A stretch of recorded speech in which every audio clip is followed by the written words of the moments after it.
everyone, this is Mike from Mike's Do It Yourself. Today I want to show you how to do this is sort of a remodel, but what it's going to be a barn door, and I've done a barn door on this channel before, but this one is a little unique. This one is going to be a total remodel of the archway between a bedroom and a bathroom. And so what I'm going to be doing, the opening is too big for the barn door. So what I'm going to be doing is remodeling this archway to bring it down from this height to down more around this height. And then I'm going to bring in one of the sides of the arch, or the doorway, or the open, what do you want to call this? A passage through? Because it's not really an archway. It's more of an opening between two rooms. And so this is where a door would be if there was a doorway here. Anyhow, what I'll be doing is bringing down the opening to about here, or maybe a little bit lower. And then I'm going to be bringing in this area over here. I'm going to be bringing this in over this way. So the first thing you need to do, or what I'm going to be doing, is taking off the drywall and taking off the corner bead, and that way I'm going to build out some wood framing on this area here and the area up top. I'll go ahead and show you that, and we'll get that started. Before you start pulling the drywall out, I would recommend getting some gloves, some eye protection, some footwear, and that way if anything falls on you or comes back at you when you're tearing this drywall out, you won't get hurt. So let's get started on it.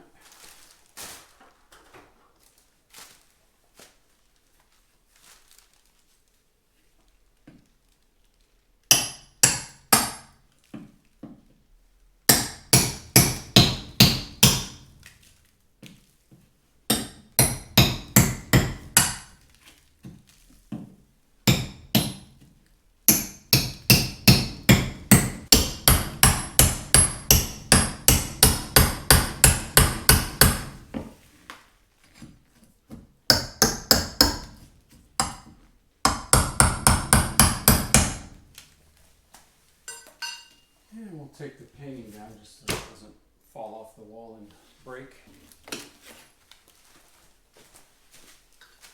This corner bead might be a little tough to get out. So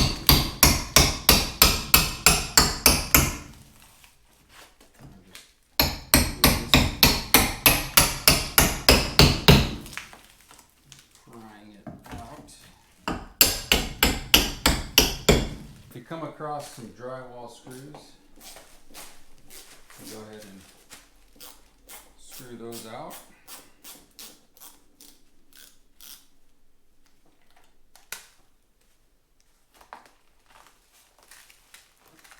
All right, keep going.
It is a good idea to wear a dust mask.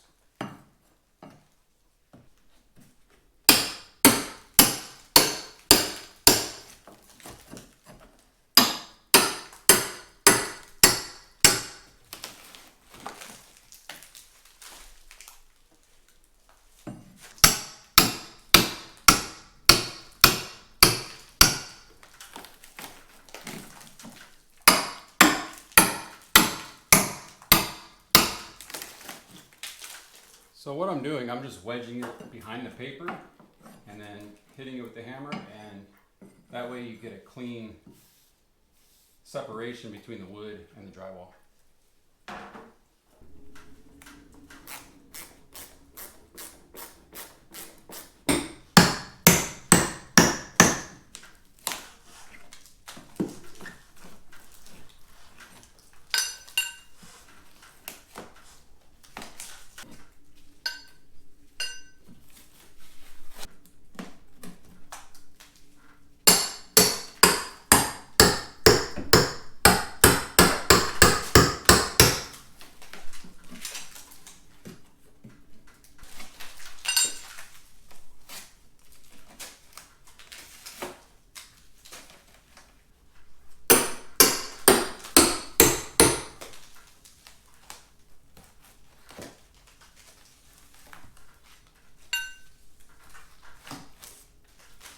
Now to get this corner bead off, what I did was just lift the edge up and it pries off. So they use metal corner bead on this. So all you need to do is pry it and pull it to the other side.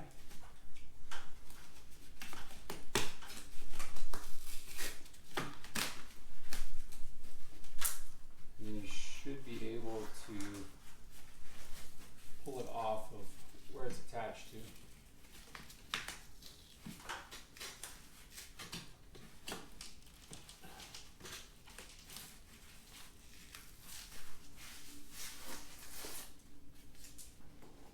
Like I said, just pry it to the other side. That should pull off. Next, I'm going to try to get the molding, the base molding, off as best I can.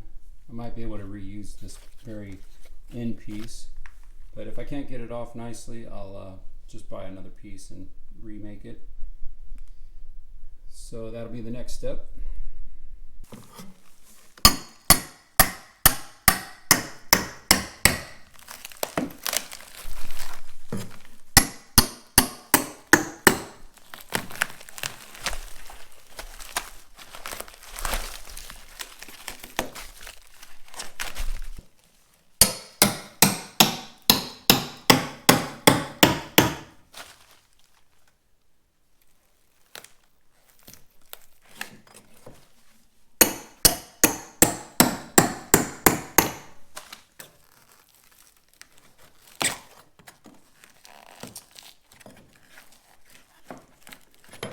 I think I've got some success with the middle piece here. It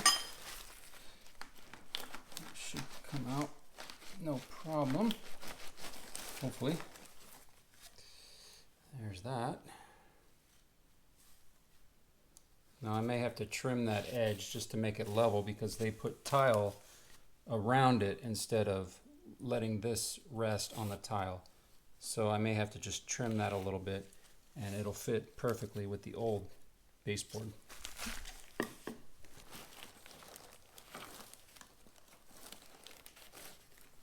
I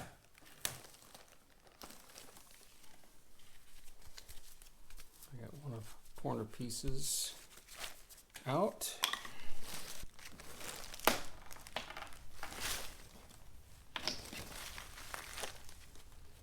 And I got the other corner piece out. And just be careful, sometimes they have staples in them, like this one does.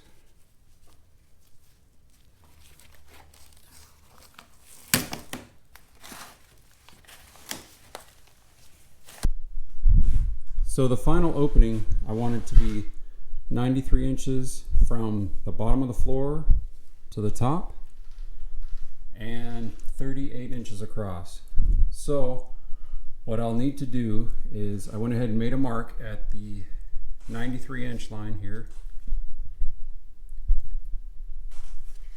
And I will dig all this out, and then I will cut the corner bead, and that way it'll be a nice area here that I can use to box in the top part. To cut at this 93-inch line, just to make it even, I'm going to use a hacksaw and just cut around here. Use a carpet blade to cut across here, and then use a hacksaw again on this other side. And that way I can remove these two corner beads and this little piece of drywall here, and it'll make it all nice and even. Now the next step is to grab some 2x4s and determine how many you need to build it out to whatever your width or your height is going to be. So for this one, I need two 2x4s out, and I do have a 1/4 inch board that I might put in between just so I can make it that exact 38 inches from one side to the other side. So once you determine your width and your height and how many boards you're going to need for each, just to take out the width first, and then you can box up what you need for the top. But what I'm going to do now is measure across and make sure that it's only the 2 boards that I need, and then I'm going to measure the height from the bottom to the top and then determine what size I need. And then I'm going to go a few inches above the base of where the tile is here. So you can see the base is about here. So I want to go up a little bit higher, maybe a 1/2 inch or 3/8 or 3/4 of an inch. And that way you have room for, say, if there's moisture or whatever else. And then the baseboard will still have enough room, and the drywall will have enough room to attach all the way to the bottom. At least the baseboard will. And then the drywall you'll want to lift up a little bit too. As you can see here, they put it up about a 1/2 inch, maybe about 3/4 from the bottom. I wanted to show you some of the screws that I'm using to box in the top of the entryway here. I'm using 2.5 on the 2x4s, and then I'm using 3-inch to attach it to the existing frame. So this is the hardware that I'm using at the moment. And then I'm using just regular 2x4s.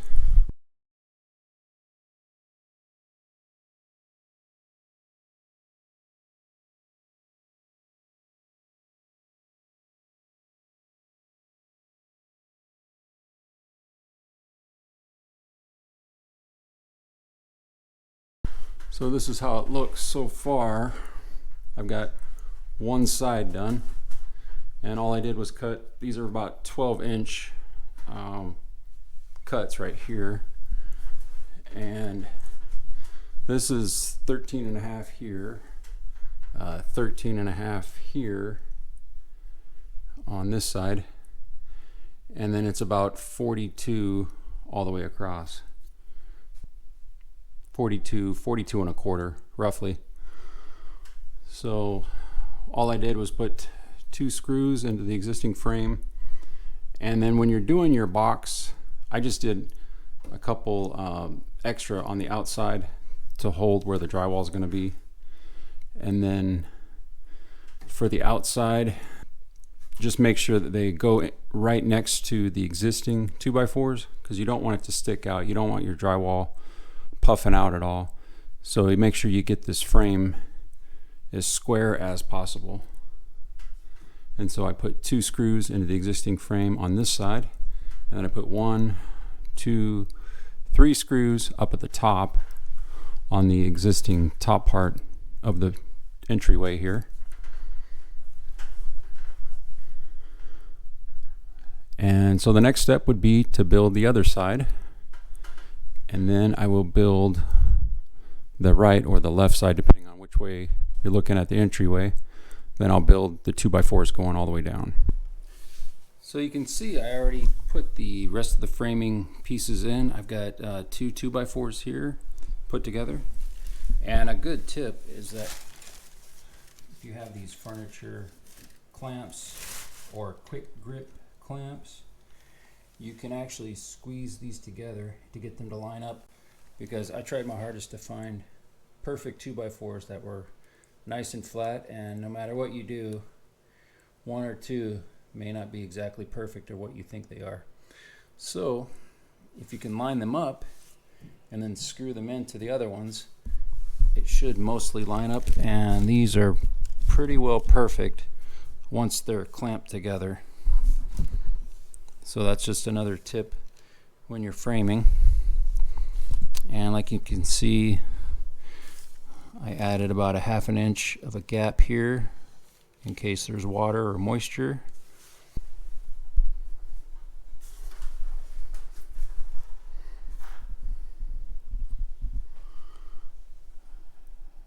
And then I added some 2x4s in the top framing.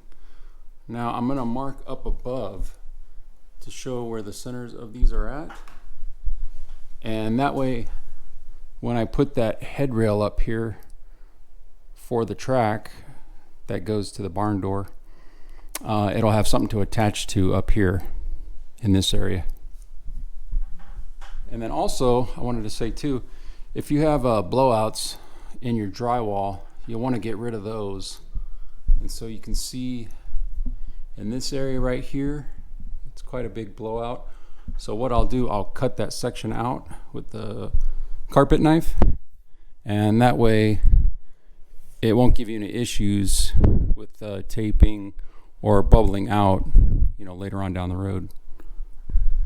Now the next step, I'm going to take an oscillating tool and cut right across here. And if you have a 3-inch or 6-inch putty knife, you can put it right next to it here. And then what you'll see is cutting along this edge, and that way I can tape along this drywall here all the way down to the baseboard. And you'll want to do this before you start putting up your new drywall. So what you could do is make a line, or just make a very straight cut all the way down here.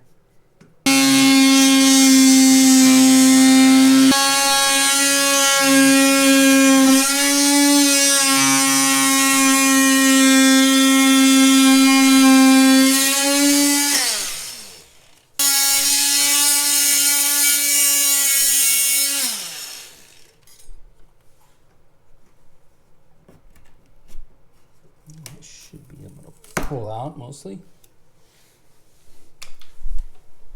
And you can finish it off.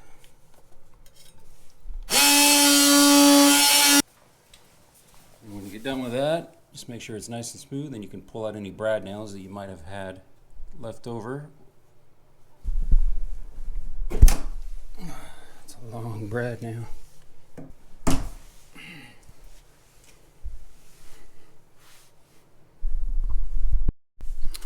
And then another tip while you're doing this is to put your level up next to your 2x4s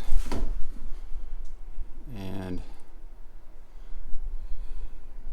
make sure they're all level.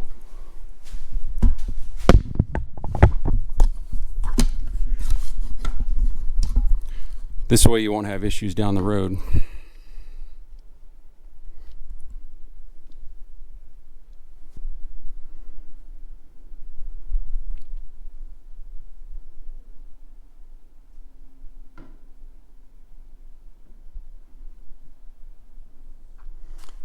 Now this one, I could have used shims on it, but it's pretty minimal. And then if you do use shims, a good place would be, you know, up in here before you screw it into the wall. But if it's not perfectly square, that is a good option, just to use a shim in different areas to get it to the right angles and to make sure everything gets level too.